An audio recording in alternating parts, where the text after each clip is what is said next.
하나님의 말씀입니다. 오늘 말씀의 제목은 복받은 자들아 일어나라입니다. 성경의 말씀을 읽다가 보면은 그냥 읽는 것 자체만으로 저희들에게 위로가 되고 격려가 되고 힘이 되는 그러한 말씀이 있습니다. 오늘 본문 말씀이 바로 그런 말씀입니다. 자녀인 이스라엘을 저주하려고 하는 무리들이 있었습니다. 그런데 그들을 막어 서시는 분이 계십니다. 그분이 누구십니까? 이스라엘의 하나님이시고 우리들의 아버지이십니다. 발람에게 이렇게 명령하셨습니다. 내 백성을 저주하지 말아라. 그런데 그 다음에 말씀해 주시는 그 저주하지 말아야 될 이유가 저희들에게 더 큰 힘과 위로가 되고 있습니다. 왜 저주하지 말라고 하십니까? 그들은 나의 복을 받은 백성이기 때문에, 그들은 내 새끼이기 때문에, 나의 자녀이기 때문에, 내 은총을 받은 자들이기 때문이라고 이렇게 말씀하고 있습니다. 제가 초등학교 6학년 때의 일입니다. 저희 집 근처에 작은 놀이터가 하나 있었습니다. 친구들과 종종 그곳에 가서 놀곤을 했었는데, 그날도 사건이 벌어졌던 그날도 제가 친구들과 함께 놀고 있었습니다. 그런데 한 무리의 불량배들이 저희들을 에워싸고 돈을 뺏으려고 하고 있었습니다. 그런데 그 당시 때 제가 지금은 이런 모습이지만 조금 얇았습니다. 그리고 굉장히 날렵했습니다. 그래서 그들을 향해서 이렇게 하다가 잽싸게 뛰어서 도망을 쳤습니다. 미안하긴 했지만 제 친구들에게 둘이 어떻게 될지는 모르는 상황 가운데 있었지만 저는 도망칠 수밖에 없었습니다. 저 살자고. 그런데 제가 저 살자고, 저만 살려고 그랬겠습니까? 가까이 있는 저희 집에 저희 형님이 있었기 때문에 빨리 달려가서 형한테 도움을 청해야 되겠다는 그런 마음으로 뛰어갔습니다. 그래서 형에게 자초지종을 이야기하고 친구들을 빨리 구해야 되니까 빨리 가자고. 그랬더니 형이 두말하지 않고 집에 있는 방망이를 하나 들더라고요. 그러더니 저희 손을 잡고 그들에게 가서 그들을 그냥 단칼에 그냥 물리치고, 단칼이었나? 방망이 하나로 휙 휘두르면서 모두를 그냥 물리치고 그 사건을 정리를 해버리고 저희 친구들을 구출해냈습니다. 이런 영웅적인 일이 있었다라는 것을 여러분들에게 나누고 싶었습니다. 그런데 저희 형은 왜 저희 부탁을 듣고 아무 두려움 없이 멈춰서지 않고 그 위험한 길을 갔겠습니까? 사랑하는 동생의 부탁이었기 때문에 형은 기꺼이 그 청에 응했을 것입니다. 그리고 내 사랑하는 동생을 감히 건드려 이걸 그냥 가만히 놔둬? 그럴 수 없다라는 그러한 마음에서 뛰어갔을 것입니다. 저희 형은 한치의 두려움도 없었습니다. 제가 느끼기에는 그랬습니다. 그때 당시 형은 씨름 선수였습니다. 그리고 등치도 아주 좋았습니다. 그랬기 때문에 아마 그래 몇 명 정도야 내가 그냥 이길 수 있다라는 그러한 넉넉함과 그런 힘이 있었기 때문에 두려운 것이 없이 그냥 달려갔을 것입니다.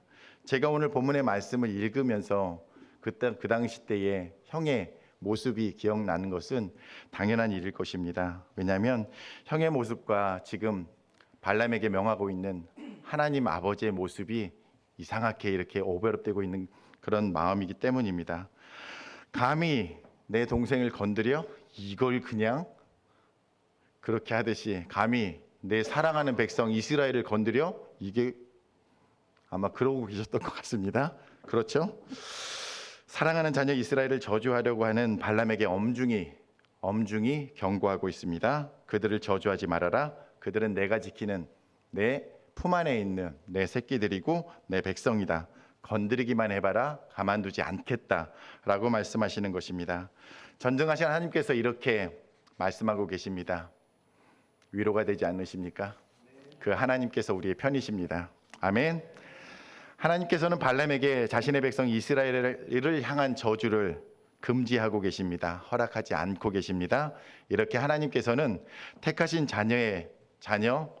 그의 백성을 직접적이고 적극적으로 이렇게 커버하고 계십니다. 우리를 지키시는 하나님에 대한 아름다운 찬양이 있습니다. 제가 일부 예배 때도 이 찬양을 할까 그냥 가사를 읽어드릴까 고민을 했습니다. 역시나 2부 예배 때도 가사를 읽어드리겠습니다. 하나님은 너를 만드신 분, 너를 가장 많이 알고 계시며 하나님은 너를 만드신 분, 너를 가장 깊이 이해하신단다. 하나님은 너를 지키시는 분, 너를 절대 포기하지 않으며 하나님은 너를 지키시는 분, 너를 쉬지 않고 지켜보신단다. 이 찬양의 가사가 저희들의 마음 가운데 깊이 새겨져 있기를 소망합니다. 그래서 우리들의 힘들고 어려운 상황을 잘 이겨낼 수 있기를 예수님의 이름으로 축원드립니다. 오늘 본문의 말씀은 가나안에 들어가기 바로 전의 상황입니다. 약속의 땅 가나안이 바로 바라보이는 그런 모압 평지에서 벌어지고 있는 일입니다.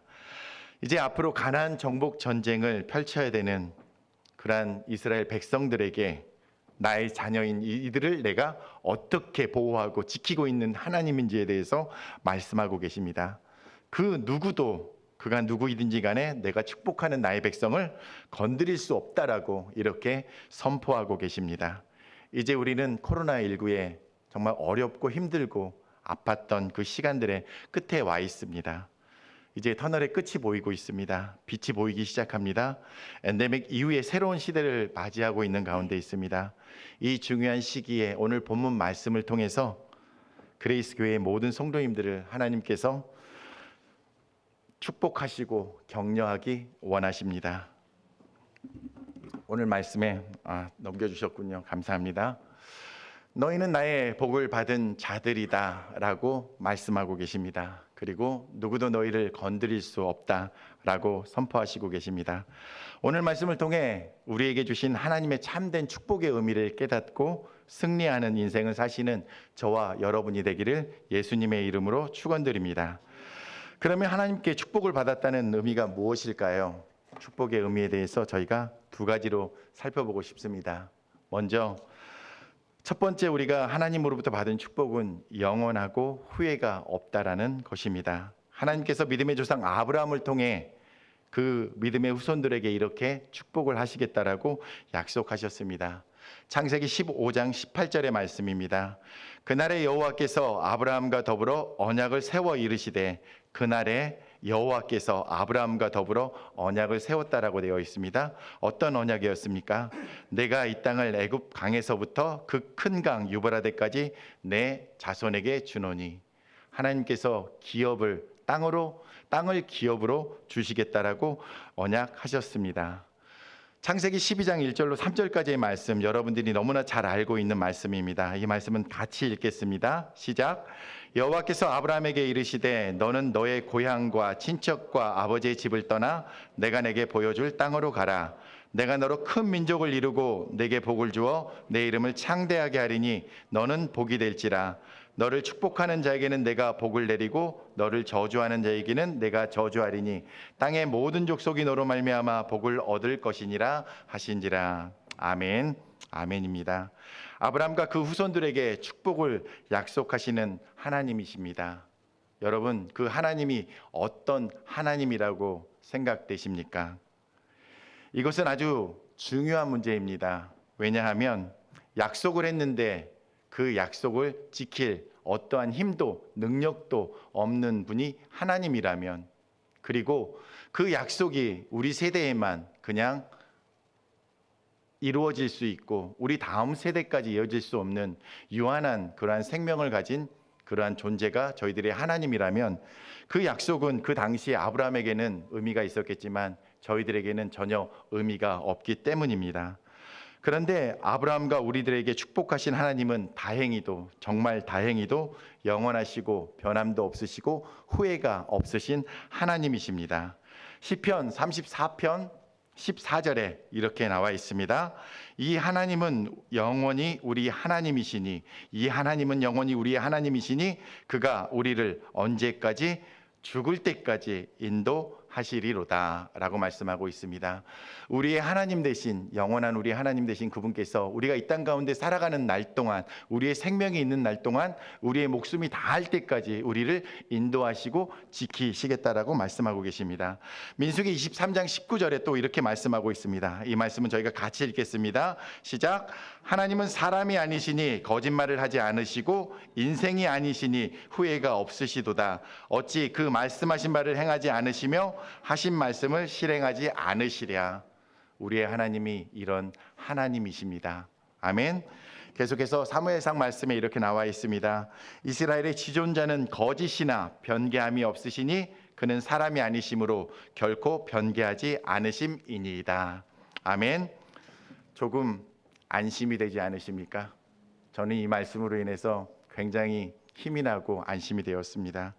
우리들에게 주어질 축복은 아직도 유효하거나 우리들에게 주어질 축복은 아직도 유효하고 우리들의 자녀들에게 주어질 그 축복 또한 영원히 유효하기 때문입니다. 솔로몬은 이 약속을 지키시는 하나님을 이렇게 찬양하고 있습니다. 열왕기상 8장 59절의 말씀입니다. 여호와를 찬송할지로다. 그가 말씀하신 대로 그의 백성 이스라엘에게 태평을 주셨으니 그종 모세를 통하여 말씀하신 그 모든 좋은 약속이 약속하셨던 그 모든 약속이라고 하고 있습니다. 하나도 어떻게 이루어지지 않은 것이 없다라고 말하고 있습니다. 그리고 마지막으로 야고보 사도는 하나님에 대해서 이렇게 표현하고 있습니다. 그는 변함도 없으시고 회전하는 그림자도 없으시도다. 아멘입니다. 하나님께서 우리에게 주신 축복의 약속에는 변함이 없습니다. 후회함도 없습니다. 그리고 그 약속은 영원히 저희들 가운데에 지켜질 것입니다. 그 변함없는 축복의 약속 안에서, 그 언약 안에서 거하고 계시는 저와 여러분은 영원히 축복받은 존재입니다. 아멘. 두 번째, 우리가 하나님으로부터 받은 축복은 하나님의 적극적인 그러한 축복이라는 것입니다. 이 두 번째 의미는 조금 더 깊게 여러분과 함께 살펴보고자 합니다. 이 본문 말씀을 다시 한번 같이 읽겠습니다. 시작. 하나님이 발람에게 임하여 말씀하시되 너와 함께 있는 이 사람들이 누구냐? 발람이 하나님께 아뢰되 모압 왕 십볼의 아들 발락이 내게 보낸 자들이니이다. 이르기를 보라, 애굽에서 나온 민족이 지면에 덮었으니 이제 와서 나를 위하여 그들을 저주하라. 내가 혹 그들을 쳐서 몰아낼 수 있으리라 하나이다. 하나님이 발람에게 이르시되 너는 그들과 함께 가지도 말고 그 백성을 저주하지도 말라. 그들은 복을 받은 자들이니라. 아멘. 오늘 본문 말씀에는 4명의 주인공들이 나오고 있습니다. 모압 왕 발락은 이스라엘을 두려워하고 있는 가운데에 그들을 저주하기 위해 주술사 발람에게 도움을 요청하고 있습니다.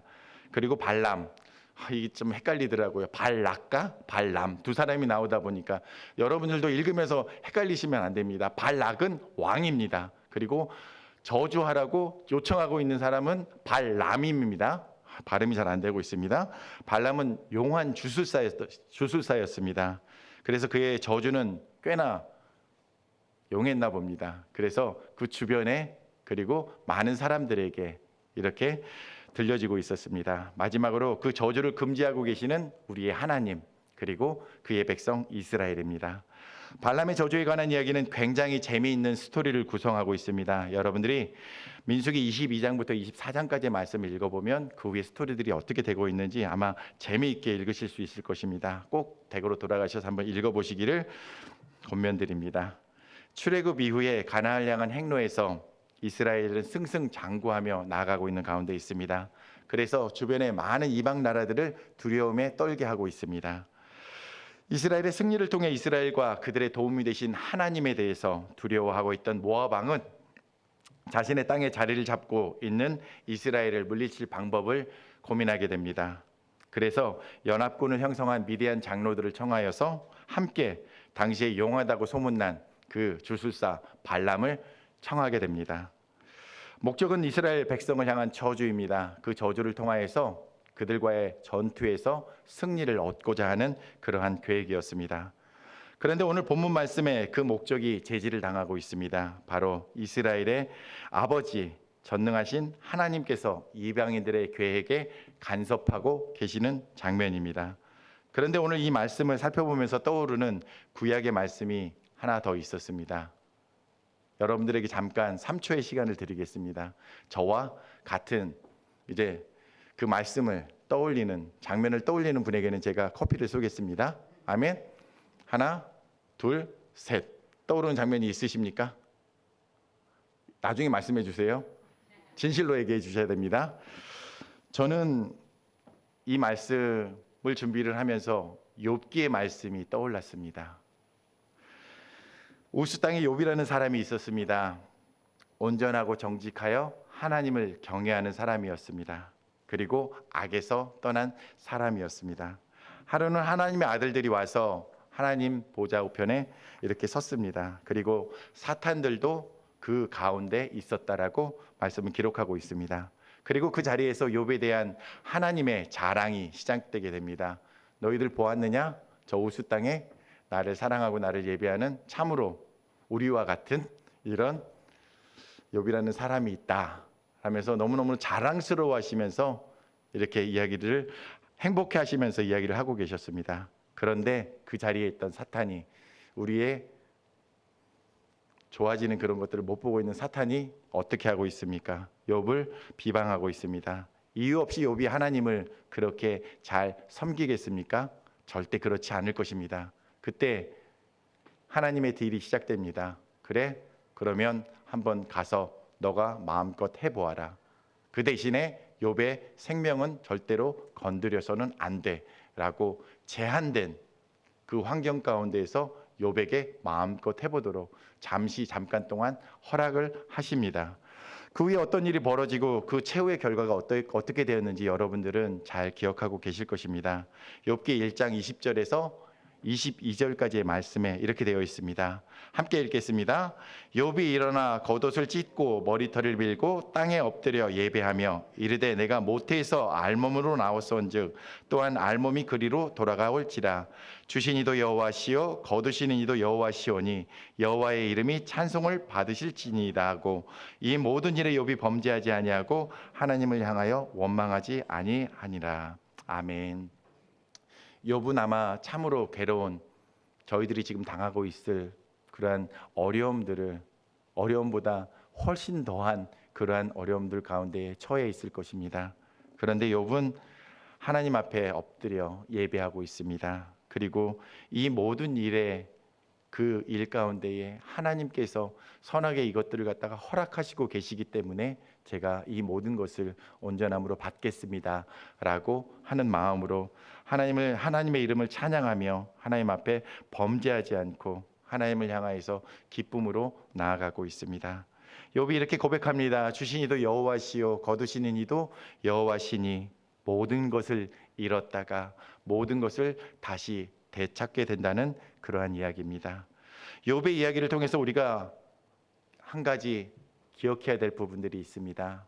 무엇이냐면 사탄의 도전들이 저희들 가운데에 허락될 수 있다라는 것입니다. 하지만 그것은 하나님 안에서만, 하나님의 전능하신 손길 안에서만 아주 극히 제한적으로 허락되고 있다라는 것입니다. 하나님의 손길을 떠나서는 그들이 반칙할 수 없다라는 것에 대해서 오늘 저희들은 기억해야만 되겠습니다. 욥기 1장 12절의 말씀입니다. 여호와께서 사탄에게 이르시되 내가 그의 소유물을 다 내 손에 맡기노라. 다만 그의 몸에는 내 손을 대지 말지니라. 사탄이 곧 여호와 앞에서 물러가니라. 하나님의 자녀를 향해 허락된 사탄의 도전은 하나님의 계획 가운데에서 완벽하게 컨트롤되고 있습니다. 완벽하게 제한되어 있습니다. 이것을 기억하시는 저와 여러분이 되기를 예수님의 이름으로 축원드립니다.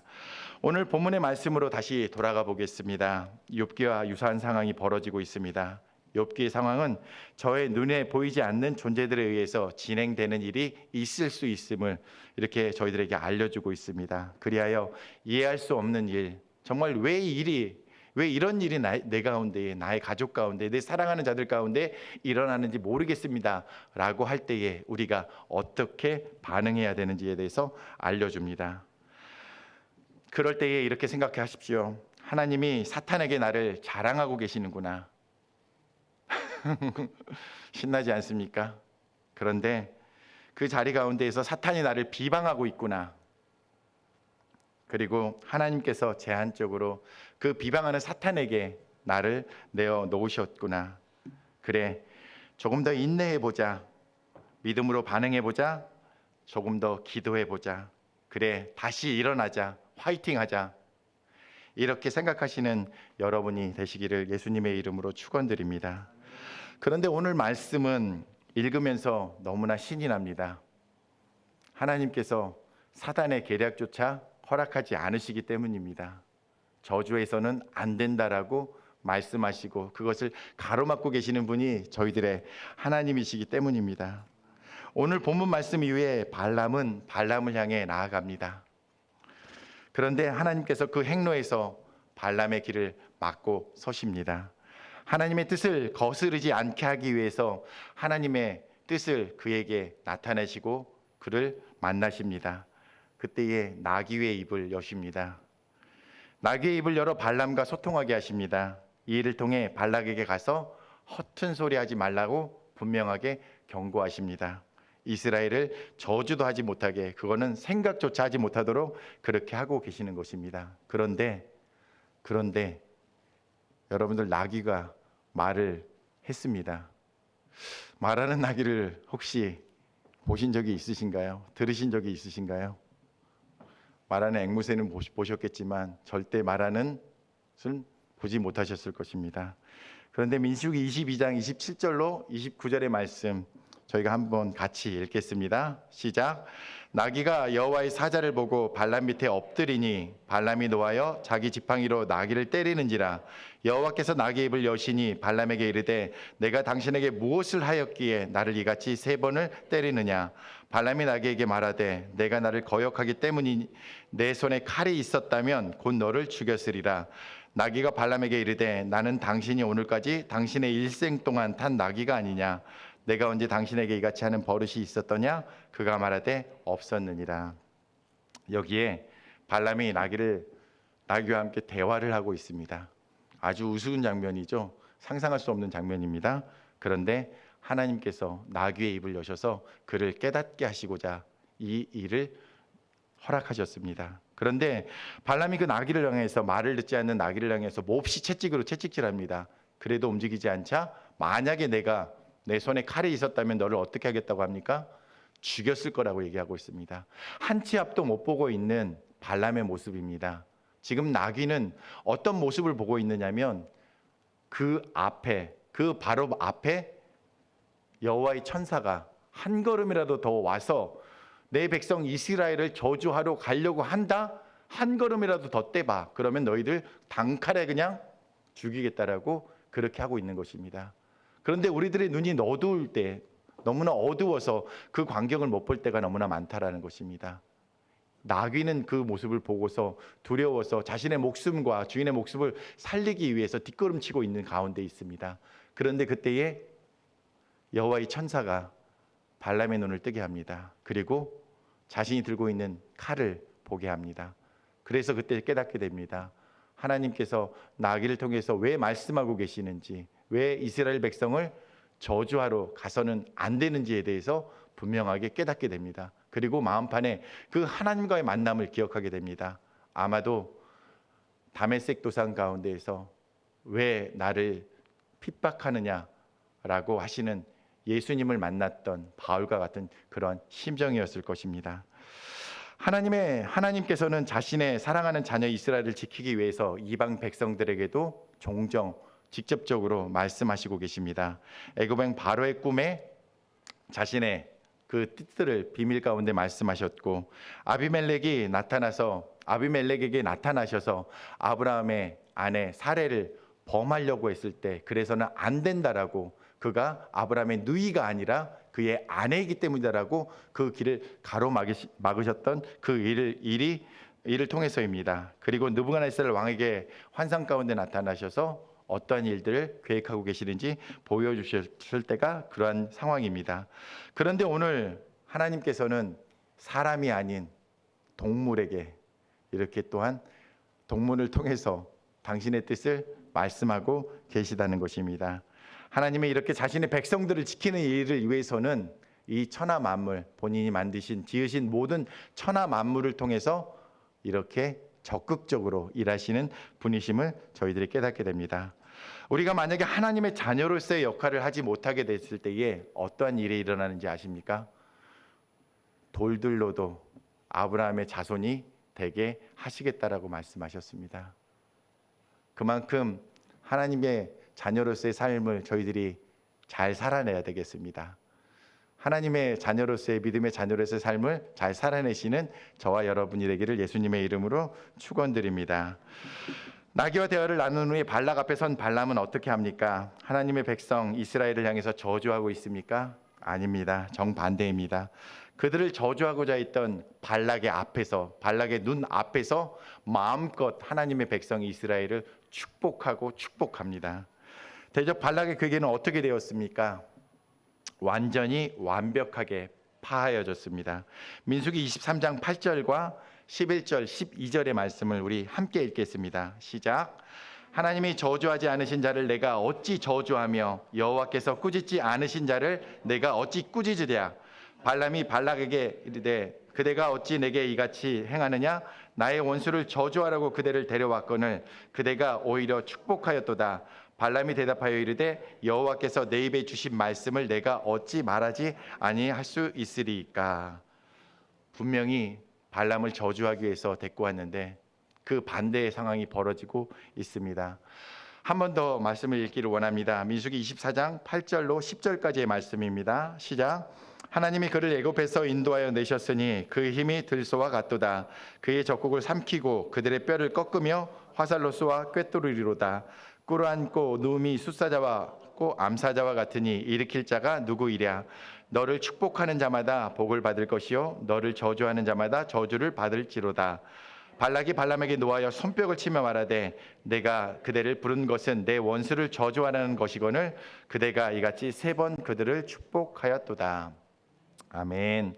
너를 축복하는 자마다 복을 받을 것이요 너를 저주하는 자마다 저주를 받을 것이다 라고 이렇게 하고 있습니다. 이스라엘의 대적 발락이 어쩔 줄 몰라 하는 모습을 보십시오. 여러분을 향해 공격하고자 하는 하나님의 자녀인 하나님의 백성인 하나님의 축복을 받은 자들을 축복받은 여러분들을 향해 공격하는 모든 공격들이 이와 같이 될 것입니다. 왜 그렇습니까? 하나님께서 그것을 허락하지 않으시기 때문입니다. 그 모든 계획을 적극적으로 봉쇄하고 계시기 때문입니다. 우리가 앞에서 살펴보았던 아브라함에게 축복하셨던 말씀을 기억하십니까? 창세기 12장 3절에 있는 말씀입니다. 너를 축복하는 자에게는 내가 복을 내리고 너를 저주하는 자에게는 내가 저주하리니 땅의 모든 족속이 너로 말미암아 복을 받을 것이다 라고 말씀하고 계십니다. 발람은 어떤 사람입니까? 하나님을 알지 못하는 그러한 이방의 주술사입니다.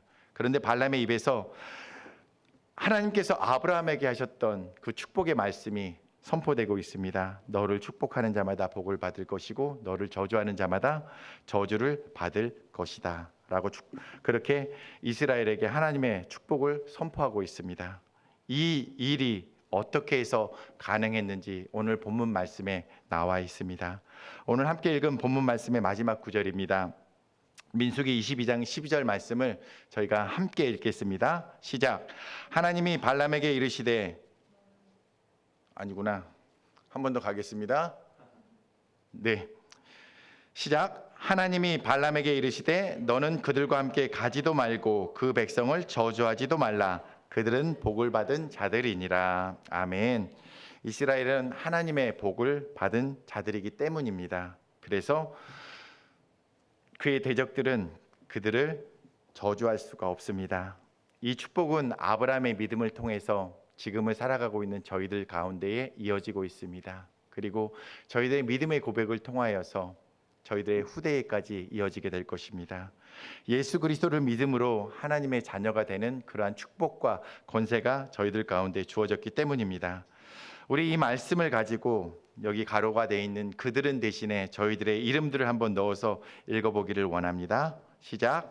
하나님이 발람에게 이르시되 너는 그들과 함께 가지도 말고 그 백성을 저주하지도 말라. 요소비는 복을 받은 자들이니라. 쑥스러우시죠? 네, 이런 축복의 말씀들을 많이 여러분의 이름을 넣어 보십시오. 그렇게 될 때 여러분들 가운데에 아까 말씀드렸던 것처럼 새겨지게 되고 잊혀지지 않게 되고 여러분이 정말 고통 가운데에 괴로움 가운데에 어려움 가운데 있을 때에 이 말씀이 떠오르게 될 것입니다. 하나님의 사랑하는 자녀인 우리를 누구도 저주할 수 없음을 기억하시는 저와 여러분이 되기를 예수님의 이름으로 축원드립니다. 말씀의 결론입니다. 우리가 하나님의 축복받은 존재라는 것은 너무나 놀랍고 감격스럽고 자랑스럽고 또한 감사한 일입니다. 축복받은 것만도 감사한데 하나님으로부터 받은 그 축복이 영원한 것이며 또한 후회가 없는 것이며 하나님의 적극적인 개입으로 현대를 살아가는 저희들 가운데에도 계속해서 주어지고 있다는 것은 저희에게 너무나 감사한 일입니다. 그런데 혹시 지금 이 시간 가운데에 광야길에 있다라고 여겨지시는 분들이 계십니까? 하나님이 보이지 않는 그 길을 걷고 계시다라고 여겨지시는 분이 이 자리 가운데 계십니까? 여러분을 어렵게 만드는 상황들로부터 너무나 괴로워서 하나님 왜 이러세요? 라고 말씀하고 계시는 분이 혹시 여러분 가운데 계십니까? 법적인 문제로 법원을 드나들며 괴로움의 시간들을 보내고 계시는 분들이 혹시 이곳 가운데 계십니까? 병든 몸으로 인해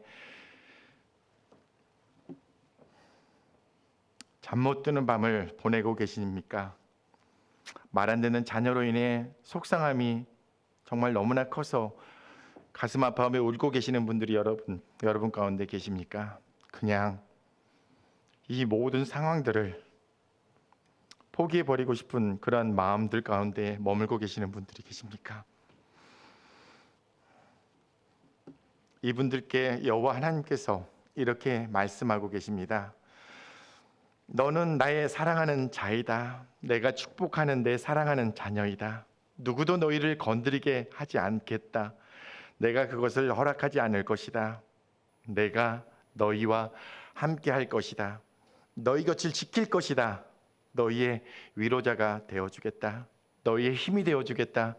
너희 곁에서 너희의 하나님이 되어주겠다. 이렇게 말씀하고 계십니다. 힘내십시오. 그리고 다시 한번 그 자리에서 일어나십시오. 그리고 화이팅 하십시오. 우리가 살펴본 대로 여러분의 대적은 아무것도 여러분들에게 할 수 없습니다. 그가 어떤 힘과 권세를 가졌다 하더라도, 그가 설령 사단이라고 할지라도 그들은 여러분들에게 아무것도 할 수 없습니다. 왜인지 아십니까? 하나님이 오늘 말씀하셨던 것처럼 그것을 허락하지 않으시기 때문입니다. 하나님께 내가 어떤 존재인지, 내가 얼마나 큰 축복을 받고 있는 존재인지, 그리고 그 받은 축복의 의미가 무엇인지 기억하시고 잊지 않으시는 저와 여러분이 되기를 예수님의 이름으로 축원드립니다. 하나님의 축복을 받은 여러분, 그 자리에서 일어나십시오. 그리고 하나님과 함께 그 약속의 말씀을 따라 담대히 걸어가십시오. 기도하시겠습니다. 하나님 아버지, 감사를 드립니다. 너는 내 사랑을 받은 자들이다. 너는 내가 축복하는 나의 자녀이다. 누구도 너희를 건드릴 수 없다. 내가 그것을 허락한 적이 없다. 내가 너희와 함께 할 것이다. 내가 너희 곁을 지킬 것이다. 너희의 위로와 너희의 격려와 너희의 힘이 되어 줄 것이다. 내가 너희의 하나님이다. 라고 말씀해 주셔서 감사합니다. 하나님 아버지, 설령 저희들 가운데에 사단의 역사가 저희들의 삶 가운데 있을지라도 그것은 하나님께서 잠시 제한적으로 허락하신 하나님의 뜻 가운데 있는 것임을 저희들 기억하게 하여 주시옵소서. 오직 주의 능력 가운데 그 일들이 벌어지고 있음을, 그 사랑하신 자를 지키고 보호하시는 분이, 그 대적들을 향하여서 그 일들을 막으시는 분이 하나님이심을 오늘 깨닫고 나아갑니다. 저희 그레이스교회 모든 성도님들이 이제 새롭게 하나님 안에서 임마누엘의 하나님을 쫓아 행하고자 합니다. 이들을 붙들어 주시고 이들 가운데 함께하여 주시고 이것이 저희들의 마음판 가운데 새겨지게 하셔서 승리하는 인생을 살아갈 수 있도록 주님 축복하여 주시옵소서. 감사드리며 예수 그리스도의 이름으로 기도드리옵나이다. 아멘.